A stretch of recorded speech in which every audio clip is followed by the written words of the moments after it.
On vient à notre série cette semaine, on vous fait partager le quotidien des chauffeurs routiers. Même au plus fort de la crise sanitaire, ils ont continué à travailler et souvent à un rythme effréné.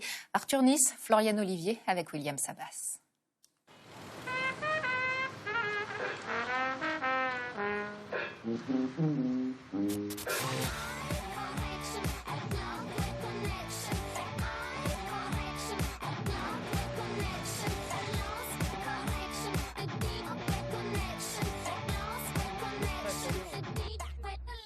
Là, je dois être à Rungis avant midi, mais entre-temps, je passe à Limel-Brévannes.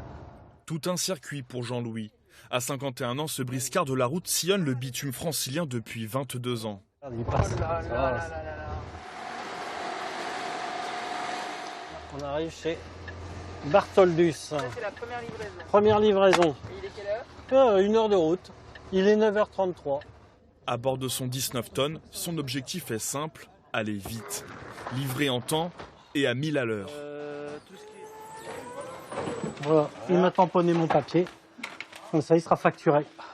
À peine le temps de souffler, qu'il se remet déjà derrière son volant. Il faut qu'on se dépêche, quoi. Enfin, j'ai trop de livraisons avant midi sur les mines de Rungis ou sur autre chose. Donc, pour éviter de me stresser, je file à Rungis. Chaque jour, il doit livrer une vingtaine de colis, avec son lot de surprises sur la route. D'ailleurs, ce qui lui manque le plus, c'est la fluidité du trafic pendant les confinements. Pour nous, le Covid, ouais, c'était quelque chose, je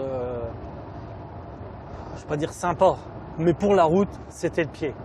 Si ça pouvait être tout le temps comme ça, je pense que ce serait un superbe métier. On finirait normalement, on arrêterait de s'énerver sur la route, parce que tout est chronométré. Tous les gens veulent être avant midi. Jean-Louis a échappé de peu au chômage partiel. Ce qui l'a sauvé, c'est que son entreprise s'est adaptée. Il est trop pressé. Voilà. Il s'est donc mis à livrer les particuliers. L'année dernière, je livrais plus Rungis, mais les particuliers étaient chez eux. Donc ils achetaient, et il y a une période, l'année dernière au mois d'avril, on a fait presque 600 livraisons en une semaine en région parisienne. Et en fait, ça nous a sauvés de notre emploi lors de la Covid.